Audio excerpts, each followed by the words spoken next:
All right, we'll go ahead and roll. So three, two, and one. Well, Lance, welcome back to Mayor's Monday, and happy ending of what is this we're on now? 2021, something like that, right? Absolutely. Thanks for having me. Pleasure to be here. Yes, indeed. And first off, your job this year, at least the last few weeks when property tax bills went out, your job was rather easy. Tax rates in the county stayed relatively stable. Give us an idea of what went into that and how you were able to keep everything relatively even keel for residents. Sure. So a big part of my job, as you know, is preparation of the annual county budget and delivery of that budget to the county board. So for our 2022 annual budget, really a team effort as it is every year, but I'm very happy with how that budget came out. We worked diligently really to engage the county board and engage the board to determine not only what their priorities were, but really try to get at the community priorities. Ultimately, our budget, to your point, I think is a very fiscally sustainable budget, but it really makes investments in a couple of key areas. One is our people, two is in our infrastructure, and the third, I think we really made some investments in opportunities for innovation because I think sometimes that's overlooked. It's really easy to see the investments we make in infrastructure, and they're very attractive and they're great. But really, innovation is going to be the way that we make those budgets sustainable long term. So I think our budget did that. For the average homeowner, I think to your point, we did things that really sought to keep that tax rate in a competitive fashion. We're significantly below rather, 25% below our neighbors, our property tax rate, which is great. You look at the state median, we're 11% below the state median. So I think people in Marathon County can really be proud of their elected officials in really crafting budgets that are fiscally sustainable and also deliver on those key pieces that I referenced, our people, our infrastructure, and opportunities for innovation. So as far as roads go, what could people maybe look forward to happening in 2022? Sure. So I think in terms of our infrastructure, you're going to see a lot of investment. Historically, we do pave, and we're paving in 2022. Our plan is to pave approximately 30 miles of roadway, renovate a number of bridges. You can see that in the county budget. There's a specific page item, and it's referenced on the county website. You can find the annual budget, and it's in great detail. It's significantly longer than previous budgets, which I think is a good thing for Marathon County, for the residents. I certainly value transparency, and we put all that information in the budget. So again, you're in that 30 miles of roadway approximately, a number of bridges.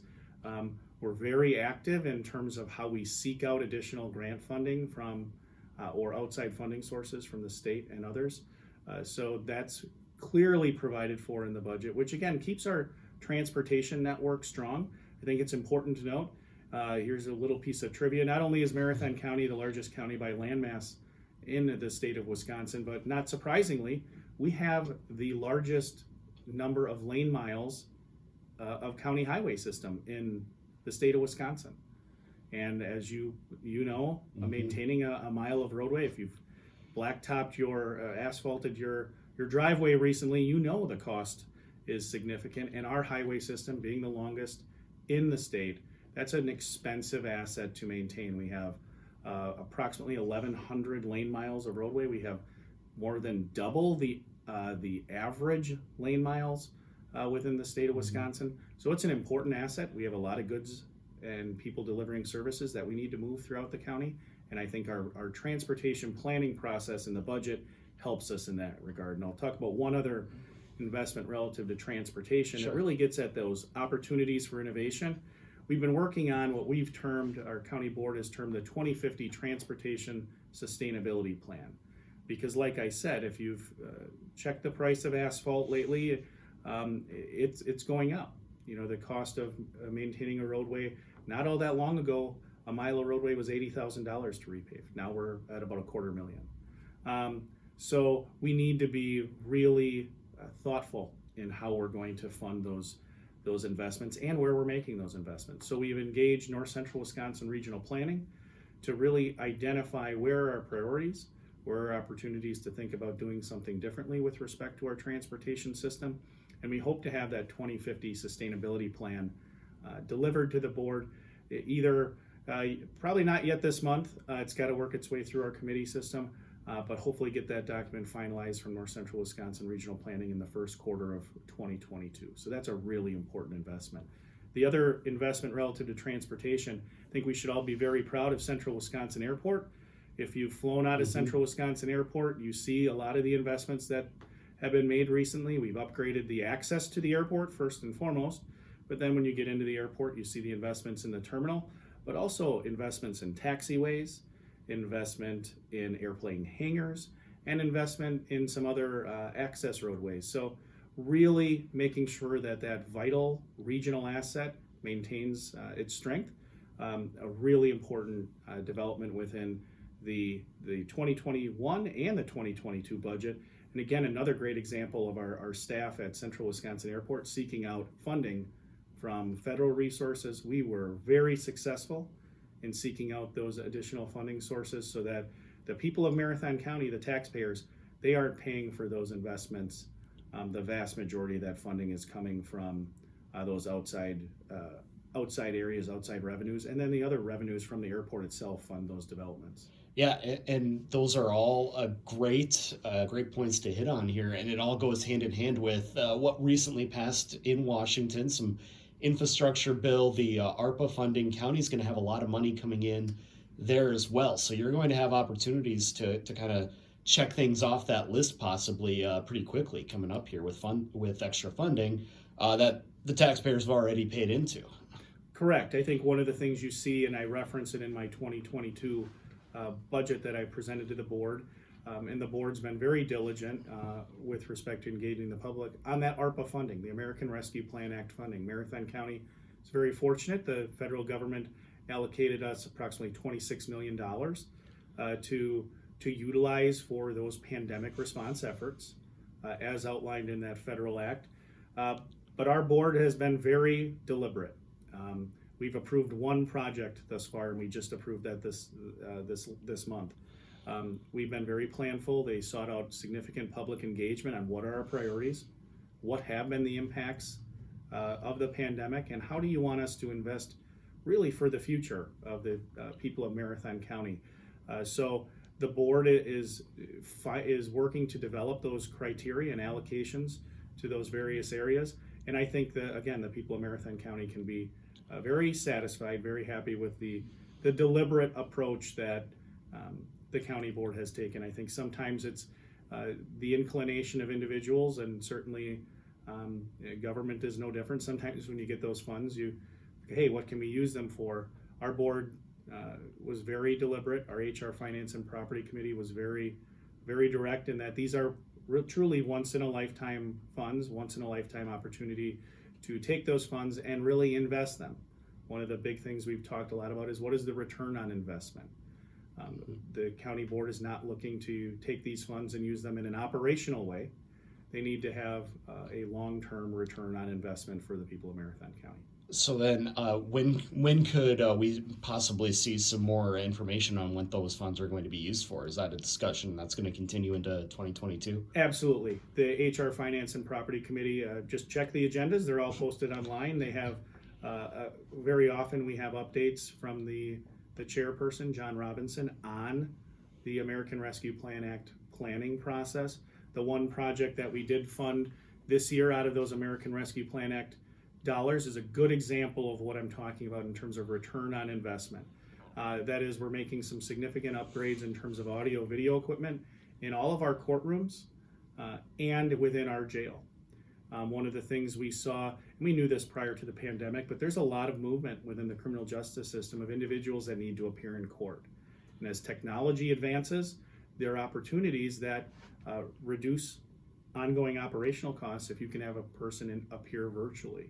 But you need those high quality audio video systems to do that, and the state statutes and Supreme Court rules have various things that they require.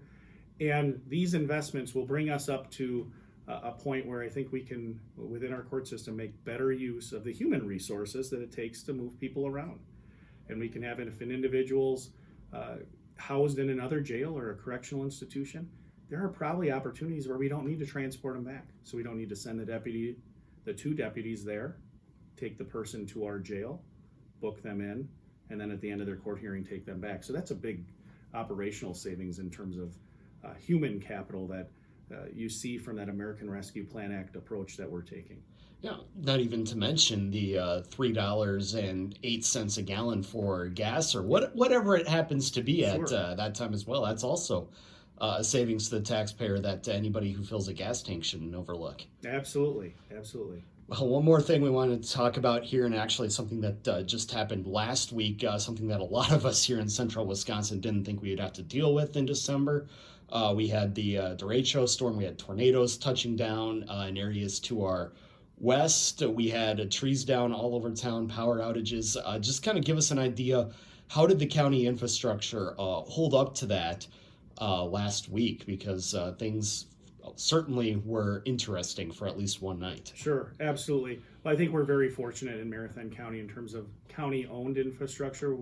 We were fortunate that we didn't have significant property damage. We did have a number of trees down, as you referenced, in Marathon Park. If you're familiar with the park, and I know you are, there's a lot of tall pine trees there, and the wind resistance in that significant storm, we did lose a number of trees, approximately 20 trees, I understand.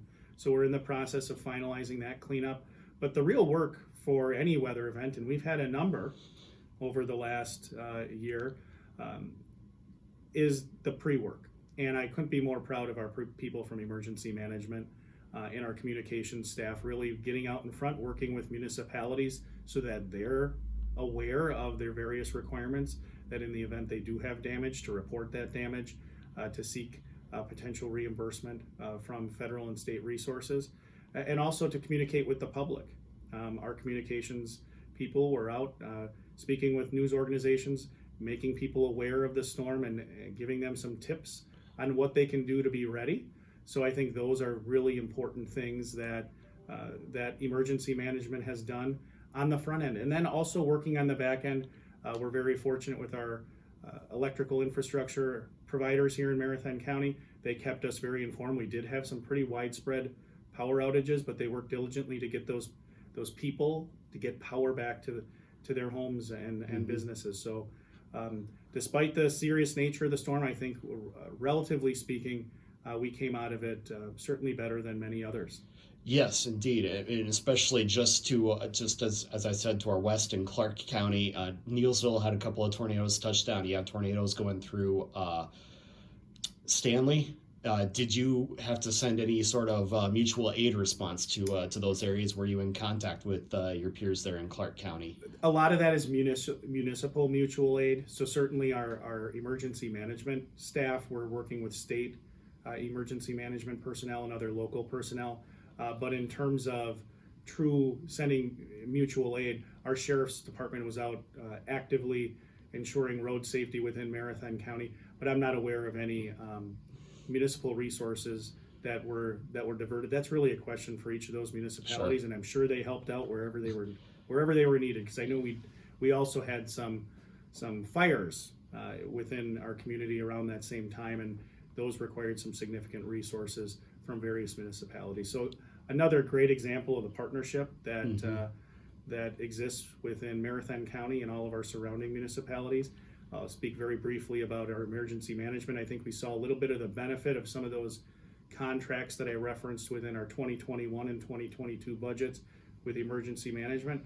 We're actively working with the city of Wausau to make sure that they have robust emergency management plans and emergency response plans in place. We have a contract in place with the city of Wausau for hazardous materials response, ensuring that throughout Marathon County now we have high quality, consistent response to hazardous materials, which is really a benefit to everybody. So we're always looking for those, to your point about mutual aid or opportunities for innovation, partnerships that improve quality for the people of Marathon County in terms of services we deliver, but also, very importantly, reduce costs. Yeah, exactly. If we're not here helping out each other, then what's the point? Is what I would say. It's something like that. The less formal response, I guess you could say. Sure. One more thing, then, before we let you go. Now that we've got, again, 2021 in the rear view, we're coming up on 2022. Just give us an idea. What kind of a spot do you think that the county is in? Be that in regards to pandemic response, be that in regards to infrastructure, things like that. How should people feel about the position the county's in right now? Like I referenced before, and it's throughout my 2022 budget message, I think that people of Marathon County should be proud of their elected officials and the government staff.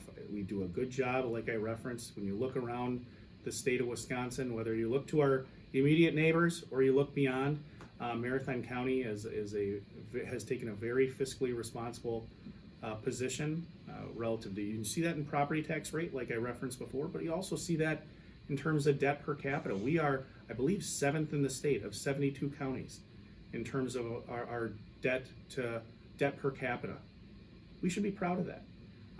There are a lot of things that the county board has done, setting its sights to the future to ensure that we maintain that fiscally sustainable approach.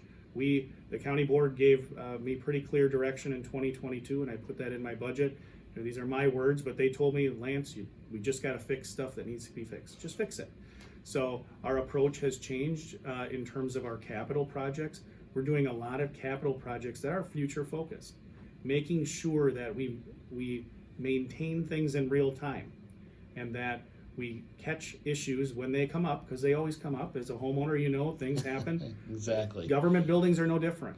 We want to make sure that we fix them at the right time to minimize costs, maintain maximum longevity of our assets, and then we want to make sure that we're taking a forward-looking approach. We are doing a lot of facility work that long-term will help us consolidate our footprint, because I think we all know if you consolidate our footprint, it's much more cost-effective long-term. You're maintaining fewer buildings. It also allows for much more cooperation and efficiency amongst departments. So you'll see over the next 3 to 5 years, I'm confident you'll see the number of county buildings, particularly in the major metro area, be reduced. And I think that's a great thing to look to. If you're a resident of Marathon County, you can look to your elected officials with pride and say, you know, they are taking that thoughtful approach to how we're providing the services we are to the people of Marathon County. And to that point, it's just the way things are going these days to begin with. One of the first things that, if I remember right, that you had to do was order hundreds of laptops for employees because you took over at the start of the pandemic and they were going to start working from home. Correct. So where are we at as far as that? Are some of those employees back in the office, or is that a change now that may become more permanent? Well, it's a little of both, right? You know, certainly some of the individuals are back in the office. That's been part of our pandemic response. We did move a lot of people to remote work, as did every business and professional organization. To your point, we did have to procure a lot of laptops. Our IT staff was actually pulling through our decommission pile to make sure we could put those laptops together to get as many people home as we could to effectively deliver those services. Some have come back, but to your point, long term, we are pursuing, just like every other business, the hybrid working approach. I think that delivers higher quality service for the people of Marathon County at a lower cost, and it also allows us to maintain our most important asset, our people. Delivering services to the people of Marathon County, delivering government services, it's a people business. We need to make sure we maintain, we retain and recruit top quality people. And the expectations that the labor market has right now is to offer individuals, quite honestly, a working environment that they desire, which some staff, you know, I come to work every day, I'm in the office. I have 2 young children, so if I tried to work from home, I probably wouldn't be as efficient as I would like to be. But I'm not the only type of employee in Marathon County, and we have a lot of business. A lot of our work can be done effectively from home. So you'll see in our facility consolidation plans, and we're doing some work on the Lakeview Drive campus we have that houses North Central Healthcare and the health department. Our plan is that in 2022, late 2022 or early 2023, to move their social services department down there. It's a smaller footprint than what they have currently. And that's a function of those things that you just referenced. How can we be more mindful with our space? How can we be more mindful of the people that are working remotely to still maintain that high quality service, but also reduce the cost to the Marathon County taxpayer? Yeah, well, we'll look forward to seeing how all that comes together in the brand new year in 2022. Because before we know it, it's going to be here. Yes, absolutely. All right. Well, we appreciate the time, Lance, and I look forward to chatting again in the new year. Absolutely, my pleasure. You have a Merry Christmas and a Happy Holidays.